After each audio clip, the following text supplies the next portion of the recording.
ओम गम गणपति नमः। हर हर महादेव संग गौरव पार्वती।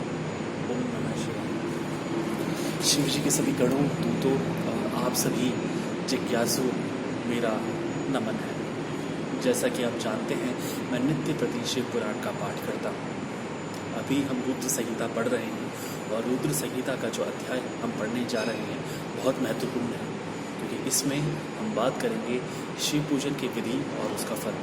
तो आइए शुरू करते हैं। ऋषि बोले, व्यास शिष्य महाभाग सूत जी, आपको नमस्कार है।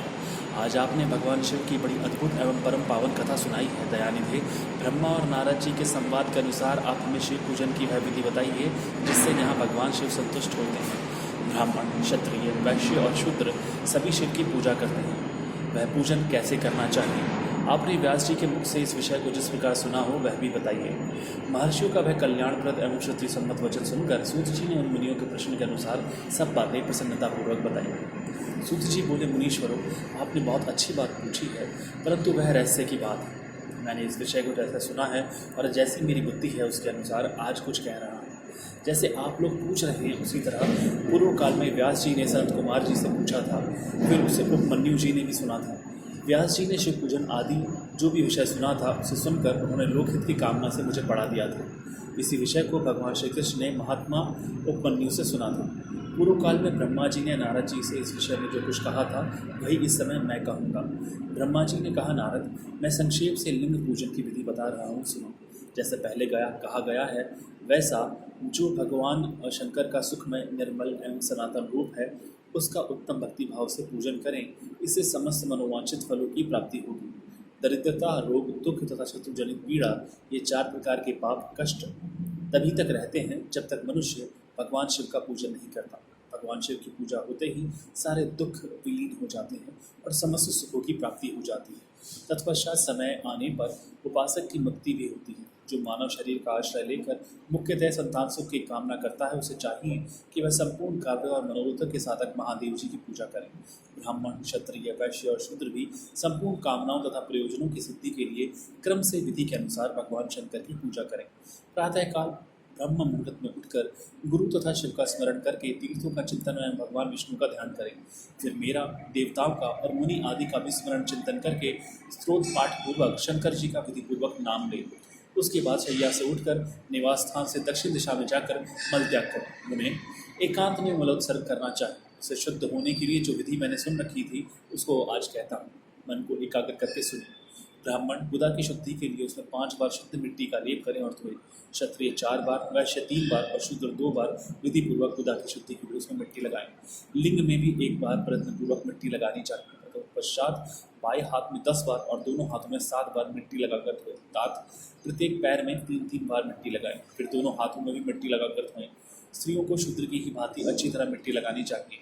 हाथ पैर धोकर पूर्ववत शुद्ध मिट्टी लें और उसे लगाकर दांत साफ करें। फिर अपने वर्ण के अनुसार मनुष्य दत्वन करें। ब्राह्मण को 12 अंगुल की दत्वन करनी चाहिए।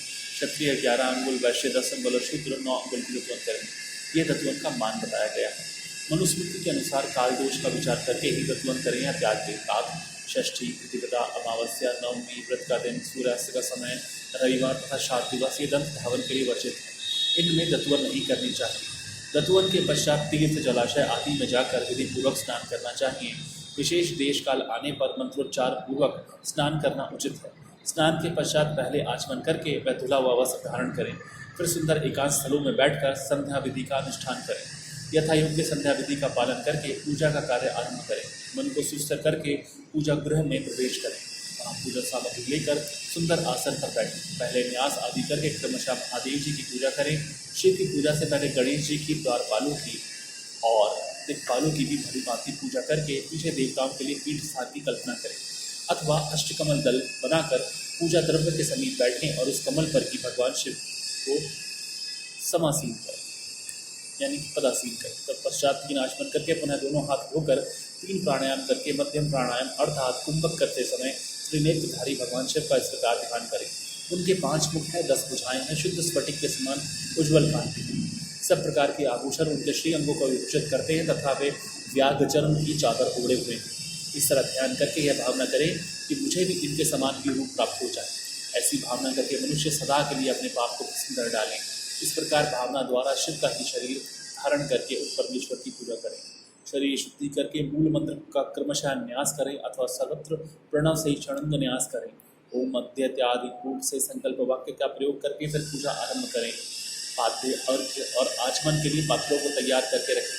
बुद्धिमान पुरुष विधि पूर्वक भिन्न भिन्न प्रकार के 9 कलश स्थापित करें, उन्हें कुशाओं से ढक कर रखें और कुशाओं से ही जल लेकर उन सबका प्रोक्षण करें। तत्पश्चात उन सभी पात्रों में शीतल जल डालें। फिर बुद्धिमान पुरुष देखभाल कर प्रणव मंत्र के द्वारा उनमें निम्नांकित द्रव्यों को डालें। खस और चंदन को पाद्य पात्र में रखें। चमेली के फूल, शीतल चीनी, कपूर, बड़ की जड़ तथा कमाल, इन सबको यथोचित रूप से कूट पीसकर चूर्ण बना लें और आचमनीय के पात्र में डालें। इलायची और चंदन को तो सभी पात्रों में डालना चाहिए। देवाधिदेव महादेव जी के पार्श्व भाग में नंदीश्वर का पूजन करें। गंध, रूप तथा भांति भांति के दीपों द्वारा शिव की पूजा करें। फिर लिंग शुद्धि करके मनुष्य प्रसन्नतापूर्वक मंत्र समूहों के आदि में प्रणव तथा अंत में नमः पद जोड़कर उनके द्वारा इष्ट देव के लिए यथोचित आसन की कल्पना करें।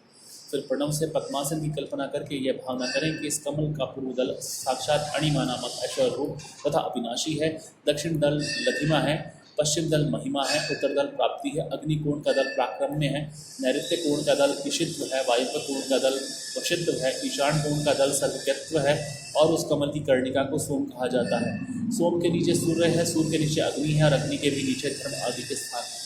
क्रमशः ऐसी कल्पना करने के पश्चात चारों दिशाओं में अव्यक्त महत्त्व, अहंकार तथा उनके विकारों की कल्पना करें। सोम के अंत में सत्व, रज और तम, इन तीनों गुणों की कल्पना करें। इसके पश्चात सत्वजातम प्रबध्यामि इत्यादि मंत्र से परमेश्वर शिव का आह्वान करके ओम वामदेवाय नमः इत्यादि वामदेव मंत्र से उन्हें आसन पर विराजमान करें। फिर ओम तत्पुरुषाय विद्महे इत्यादि रुद्र गायत्री द्वारा इष्टदेव का सानिध्य प्राप्त करके उन्हें अघोरेभ्यो अध्य इत्यादि अघोर मंत्र से महाविरुद्ध करें, निरुद्ध करें। फिर ईशान सर्वविद्यानाम इत्यादि मंत्र से आराध्य देव का पूजन करें। पाद्य और आचमन अर्पित करके अर्घ्य दें। तत्पश्चात गंध और चंदन मिश्रित जल से विधि पूर्वक रुद्रदेव को स्नान कराएं। फिर पंचकव्य निर्माण की विधि से 5 द्रव्यों को एक पात्र में लेकर प्रणव से ही अभिमंत्रित करके उन मिश्रित गंध पदार्थों द्वारा भगवान को नहलाएं। तत्पश्चात पृथक पृथक दूध, दही, मधु, गन्ने के रस तथा घी से नहलाकर समस्त अभिष्टों के दाता और हितकारी पूजनीय महादेव जी का प्रणव के उच्चारण पूर्वक पवित्र द्रव्यों द्वारा अभिषेक करें। पवित्र जल पात्रों में मंत्रोच्चार पूर्वक जल डालें। डालने से पहले साधक श्वेत वस्त्र से उस जल को यथोचित रीति से छान लें। उस जल को तब तक दूर न करें जब तक इष्ट देव को चंदन न चढ़ा लें। तब सुंदर अक्षतों द्वारा प्रसन्नतापूर्वक शंकर जी की पूजा करें। उनके ऊपर पुष्प, अपामार्ग, कपूर, चमेली, चंपा, गुलाब, श्वेत, कनेर, पीला, कमल और उत्पल आदि भांति भांति के अपूर्व पुष्प एवं चंदन आदि चढ़ाकर पूजा करें। परमेश्वर शिव के ऊपर जल की धारा गिरती रहे, इसकी व्यवस्था करें। जल से भरे भांति भांति के पात्रों द्वारा महेश्वर को नहलाएं। मंत्रोच्चार पूर्वक पूजा करनी चाहिए, वह समस्त फलों को देने वाली होती है। तात अब मैं तुम्हें समस्त मनोवांछित कामनाओं की सिद्धि के लिए उन पूजा संबंधी मंत्रों को भी संक्षेप में बता रहा हूँ, सावधानी के साथ सुनो। पावमान मंत्र से, वांगमय इत्यादि मंत्र से, रुद्रवन तथा नीलरुद्र मंत्र से, सुंदर शुभ पुरुष सूक्त से, शीर सूक्त से, सुंदर अर्थव शीर्ष के मंत्र से, आनवत्रा इत्यादि शांति मंत्र से, शांति संबंधी दूसरे मंत्रों से, मारुंड मंत्र और अरुणा मंत्रों से, अर्थाभिष्ट साम तथा देववर्ग साम से, अभित्वाम इत्यादि रथन साम से, पुरुष सूक्त से, मृत्युंजय मंत्र से तथा पंचाक्षर मंत्र से पूजा करें। 1 सहस्त्र अथवा 101 जलधाराएं गिराने की व्यवस्था करें। यह सब वेद मार्ग से अथवा नाम मंत्रों से करना चाहिए। तदनंतर भगवान शंकर के ऊपर चंदन और फूल आदि चढ़ाएं। प्रणव से ही मुखवास, तांबूल आदि अर्पित करें। इसके बाद जो स्फटिक मणि के समान निर्मल, निष्कल, अविनाशी, सर्वलोक कारण, सर्वलोकमय परम देव है, जो ब्रह्मा, रुद्र, इंद्र और विष्णु आदि देवताओं की भी दृष्टि में नहीं आते, वेद वेत्ता ब्रह्म विद्वानों ने जिन्हें वेदांत में मनवाणी के अगोचर बताया है, जो आदि मध्य और अंत से रहित तथा समस्त रोगियों के लिए औषध रूप है, जिनकी शिव तत्व के नाम से ख्याति है तथा जो शिवलिंग के रूप में प्रतिष्ठित हैं, उन भगवान शिव का शिवलिंग के मस्तक पर प्रणव मंत्र से ही पूजन करें।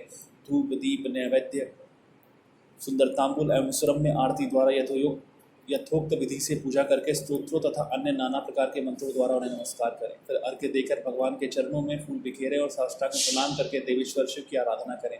फिर हाथ में फूल लेकर खड़ा हो जाए और दोनों हाथ जोड़कर नामांकित मंत्र से सर्वेश्वर शंकर की पुनः प्रार्थना करें। अज्ञानाध्यादि व ज्ञानाज्ञ पूजादिकम मया कृतम तदस्तु सफलम। कृपया तव शंकर कल्याणकारी शिव, मैंने अनजान में अथवा जानबूझकर जो जब पूजा आदि संकल्प किए हों वह आप ही कृपा से सफल हो। इस प्रकार पढ़कर भगवान शिव के ऊपर प्रसन्नतापूर्वक फूल चढ़ाएं। स्वस्ति वाचन करके नाना प्रकार की आशी प्रार्थना करें। फिर शिव के ऊपर मार्जन करना चाहिए। मार्जन के बाद नमस्कार करके अपराध के लिए क्षमा प्रार्थना करते हुए पुनरागमन के लिए विसर्जन करना चाहिए। इसके बाद अध्याय से आरंभ होने वाले मंत्र का उच्चारण करके नमस्कार करें। संपूर्ण भाव से विभोर हो इस प्रकार का प्रार्थना करें। शिवे भक्ति शिवे भक्ति शिवे भक्ति भवे भवे अन्यथा शरणम नासी त्वमेव शरणम मम। प्रत्येक जन्म में मेरी शिव में भक्ति हो, शिव में भक्ति हो, शिव में भक्ति हो। शिव के सिवा दूसरा कोई मुझे शरण देने वाला नहीं। महादेव आप ही मेरे लिए शरणदाता हैं। इस प्रकार प्रार्थना करके संपूर्ण सिद्धियों के दाता देवेश्वर शिव का परा भक्ति के द्वारा पूजन करें। विशेषतः गले की आवाज़ से भगवान को संतुष्ट करें। फिर सब परिवार नमस्कार करके अनुपम प्रसन्नता का अनुभव करते हुए समस्त लौकिक कार्य सुखपूर्वक करता रहें। जो इस प्रकार शिव भक्ति परायण हो, प्रतिदिन पूजन करता है, उसे अवश्य ही पग पग पर सब प्रकार की सिद्धि प्राप्त होती है। वह उत्तम वक्ता होता है तथा उसे मनोवांछित फल की निश्चय ही प्राप्ति होती है। रोग दुख दूसरों के निमित्त से होने वाला उद्वेग कुटिलता तथा विष आदि के रूप में जो जो कष्ट उपस्थित होता है उसे कल्याणकारी परम शिव अवश्य नष्ट कर देते हैं। उस उपासक का कल्याण होता है। भगवान शंकर की पूजा से उसमें अवश्य सद्गुणों की वृद्धि होती है। ठीक उसी तरह जैसे शुक्ल पक्ष में चंद्रमा बढ़ते हैं। मुनिश्रेष्ठ नारद, इस प्रकार मैंने शिव की पूजा का विधान बताया। अब तुम क्या सुनना चाहते हो? कौन सा प्रश्न पूछने वाले हो? बहुत बहुत धन्यवाद मित्रों। आज का यह एपिसोड यहाँ पर समाप्त होता है। ओम गम गम हर हर महादेव। संगौरा पार्वती।